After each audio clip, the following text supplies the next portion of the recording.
What does your car cost you every month? If you just thought of a number between $300 and $700, you're wrong. And I don't mean that in a rude way. I mean you're mathematically, objectively wrong. Because that number in your head, that's just your payment. That's not what your car costs you. And this gap, this difference between what you think you're spending and what you're actually spending is the single biggest reason why people who make good money still feel broke. Today, I'm going to show you the real numbers, and I promise you they're going to change how you think about car ownership forever. My name is Rehan, and I spend way too much time thinking about the invisible expenses that drain wealth from regular people without them even noticing. If you're someone who feels like you're doing everything right, you've got a decent job, you pay your bills on time, maybe you're even putting a little aside, but you still can't figure out why you're not building wealth, make sure to hit that subscribe button if this helps you out, because what I'm about to show you is going to completely reframe one of your biggest expenses. Car payments are expensive. According to Experian's latest data from Q3 2024, the average new car payment in America is $738 per month. For used cars, it's $532. And if you're watching this thinking, well, I paid cash for my car, so this doesn't apply to me, just hold on, because what I'm about to show you actually applies to you more than people making payments. But let's work with that average used car payment for a second. $532 a month. Most people stop their thinking right there. Okay, $532 a month, I can swing that, that's doable. And then they wonder why at the end of the month, their bank account doesn't reflect that simple math. That $532 is just the beginning. It's like looking at an iceberg and only seeing the tip above the water. And I'm going to show you what's below the surface, because when you actually add up the total cost of car ownership, not just the payment, but everything, the numbers are absolutely insane. Let me walk you through a real example. Let's say you buy a pretty standard $35,000 SUV. Nothing crazy, just your average family vehicle. You put down $3,000, finance $32,000 at 7.5% interest, which is pretty typical right now, over 72 months. Your monthly payment, $548. Now here's where it gets interesting. Over those 72 months, you're not just paying back that $32,000, you're also paying $7,456 in interest. So right off the bat, your $35,000 car actually costs you $42,456.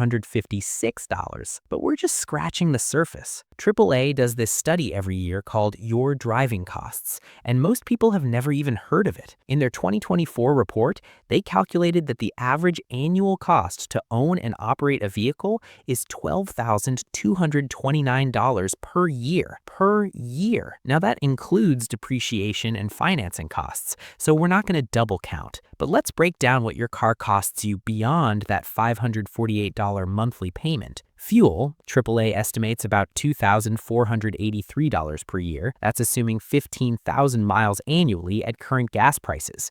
If you're in California or you have a long commute, yeah, that number goes way up. Insurance, the national average for full coverage, is now $2,329 per year according to Bankrate's 2024 data. And here's the thing, if you finance that car, you have to carry full coverage. The bank requires it. You don't get to cheap out with liability only. Maintenance and repairs. AAA puts this at about $1,279 per year on average. But here's what people don't understand. That's averaged. In years 1 and 2, you might spend almost nothing because everything's under warranty. But in year 5, year 6, you're looking at $2,000, $3,000, sometimes $5,000 years when major stuff needs replacing. Tires, a set of decent tires costs $800 to $1,000, and you need to replace them every 40,000 to 60,000 miles. So every 3 to 4 years, boom, there's another $1,000. Registration and fees? This varies wildly by state, but you're looking at anywhere from $200 to $800 annually. In states like California, where registration is based on vehicle value, that $35,000 SUV might cost you $600 just to register every single year. Let's be conservative and add this up. Fuel is $2,483, insurance is $2,329, maintenance is $1,279, registration is $400. That's $6,491 in yearly operating costs, on top of your $548 monthly payment, which is $6,576 annually. So here's your real number. $13,067 per year. That's $1,089 per month, not $548, $1,089. Over the 6 years you're paying off that loan, you're spending $78,402 on this vehicle. Now I want you to really sit with that for a second. $78,402 for one car. Over 6 years. Most people think they're budgeting for $548 a month, but they're actually spending double that. And they wonder why they can't save. They wonder why they can't invest. They wonder why they feel broke. And here's what really kills me. That $1,089 per month is after tax money. Depending on your tax bracket, you might need to earn $1,300, $1,400, maybe even $1,500 before taxes just to cover your car expenses. Let's put this in perspective. Say you make $60,000 a year. After taxes, you're taking home roughly $45,000. Your car is consuming $13,067 of that. That's 29% of your take-home pay going to a car that's depreciating every single day. Now, I know exactly what you're thinking right now. But Rehan, I need a car. This isn't optional. I have to get to work. I live in the suburbs. Public transportation isn't a thing here. And you're absolutely right. For most Americans, a car isn't a luxury, it's a necessity. I'm not suggesting you take the bus in suburban Texas, where the nearest grocery store is 8 miles away and there's one bus that comes twice a day. That's not realistic, and I'm not going to pretend it is. But here's the question nobody asks. Do you need a $35,000 car? Because that's where psychology gets really interesting. The car industry has spent decades training you to think about vehicles in terms of monthly payments instead of total cost. And they've done this very deliberately because it works. When you walk into a dealership, the salesman doesn't ask, "What's your total budget for a car?" They ask, "What monthly payment are you comfortable with?" And then they work backwards from there. They stretch the loan term from 48 months to 60 to 72 months. They play with the interest rate, they manipulate the trade-in value, they do whatever it takes to hit that monthly number you said you could afford. There was a study done by researchers at the University of Texas that found when people think about purchases in terms of monthly payments instead of total cost, they consistently underestimate the true expense by 30 to 40% on average. It's a cognitive bias called payment framing, and the car industry has weaponized it. Let's say you're trading in your old car and you still owe $8,000 on it, but it's only worth $6,000. You're upside down by $2,000. You owe more than it's worth. A lot of dealerships will just roll that negative equity into your new loan, so now you're financing $37,000 for a $35,000 car, but your payment only goes up by like $35 a month, so it doesn't feel that bad at the moment. Except you're paying interest on debt for a car you don't even own anymore. You're literally paying for something you're not using, and this happens all the time. According to Edmunds, about 17% of all trade-ins in 2024 had negative equity, with the average amount being $6,456. People are rolling over $6,000 in debt from their old car into their new car, and the whole cycle just perpetuates itself. And nobody tells you because everyone profits from you staying in this cycle. The dealership profits, the bank profits, the insurance company profits. The only person who doesn't profit is you. It's not just what your car costs you, it's what it's preventing you from building. Remember that $1,089 we calculated? Let's run a thought experiment. What if instead of spending that $1,089 on a $35,000 financed SUV, you spent $500 a month on a more modest, reliable used car that you bought with cash and you invested the difference? The difference would be $589 a month.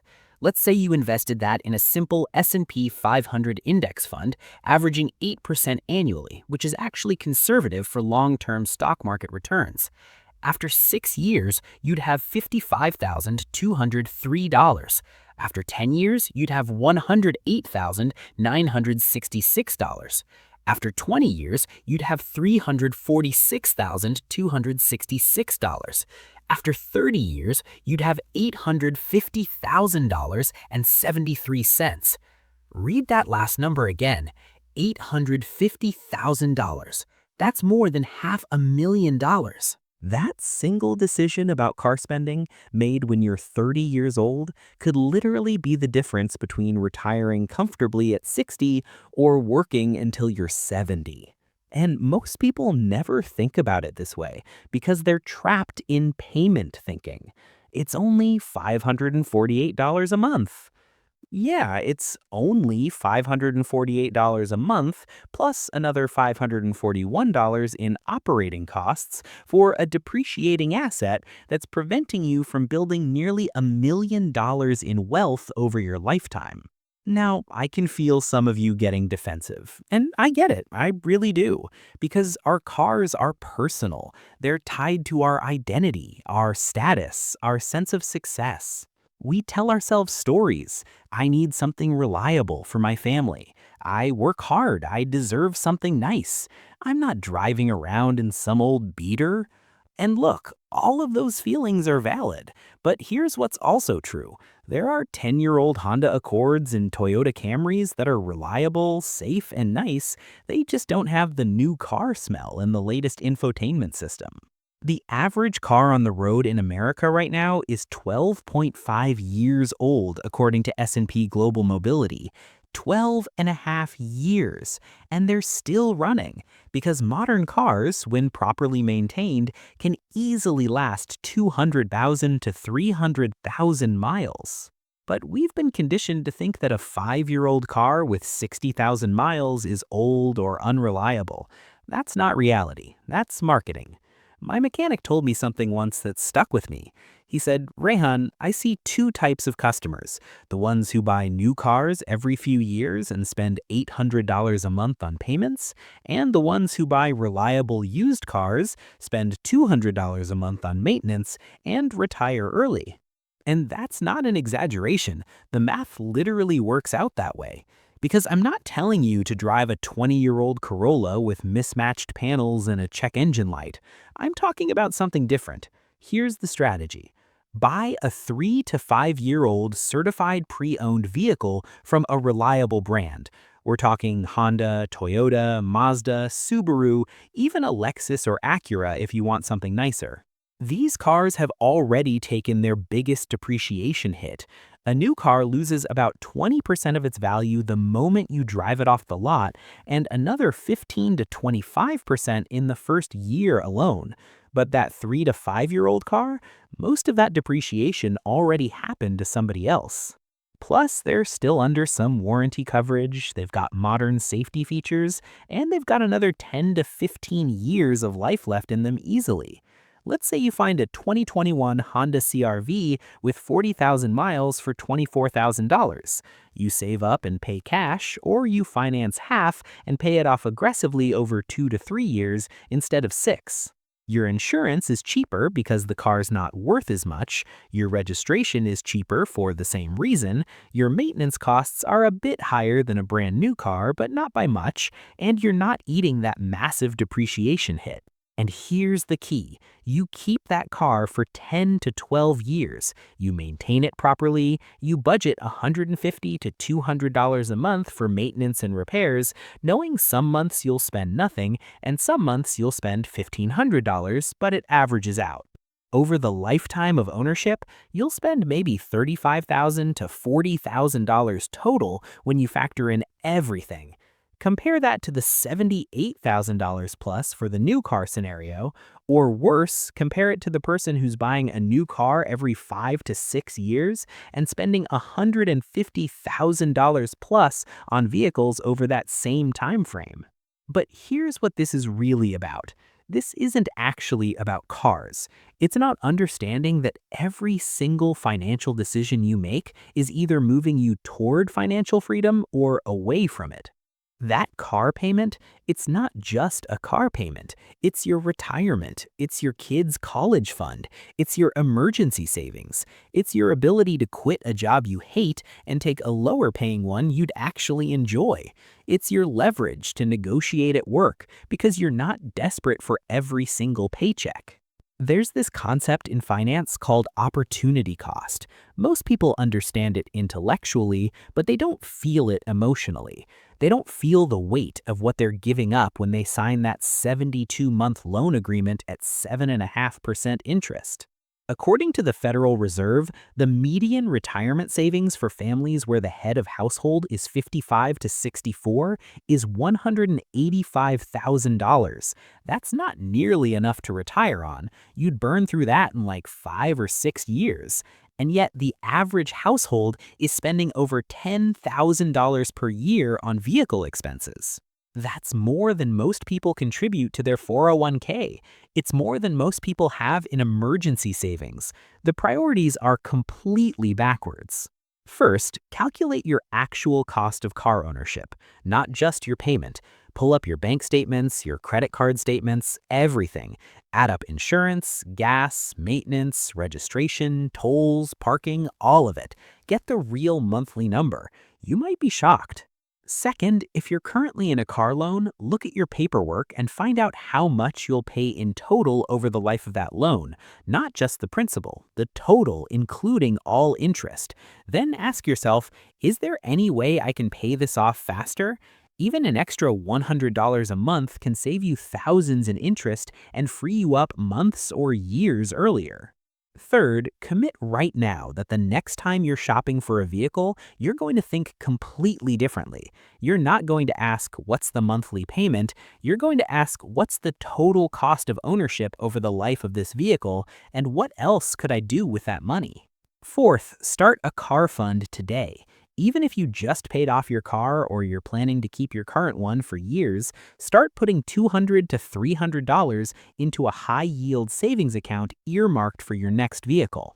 So when the time comes, you can pay cash or at least put down a massive down payment and finance as little as possible for as short a time as possible.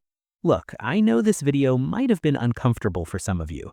If you're sitting in the driveway of a $50,000 truck that costs you $900 in payments alone, and you're realizing you're actually spending $1,400 plus a month total on it, that stings. I get it. But you can't change what you don't acknowledge. Most people go their entire lives never actually doing this math. They just keep making payments, wondering why they're not getting ahead, blaming their salary, blaming the economy, blaming inflation, when the reality is usually simpler. It's not that you don't make enough money, it's that too much of what you make is going to things that don't build wealth. And cars are the perfect example because they're the second biggest purchase most people make after their house, but unlike a house, they go down in value every single month. The good news is this is completely within your control. You don't need your boss to give you a raise. You don't need the government to do anything. You don't need some complicated investing strategy. You just need to make one different decision the next time you're shopping for a car. And that one decision, I'm not exaggerating, could be worth hundreds of thousands of dollars over your lifetime. So if this video helped you see car ownership differently, or if you just calculated your real monthly car costs and had a mini heart attack, do me a favor, hit that subscribe button and drop a comment letting me know what your actual total monthly car cost is when you add everything up. I'm genuinely curious to see how close these numbers are to what we calculated today. And if you know someone who's about to buy a new car, someone who's making that same mistake of only thinking about the monthly payment, send them this video because the best time to fix this problem is before you sign the paperwork. Thanks for watching. I'll see you in the next one.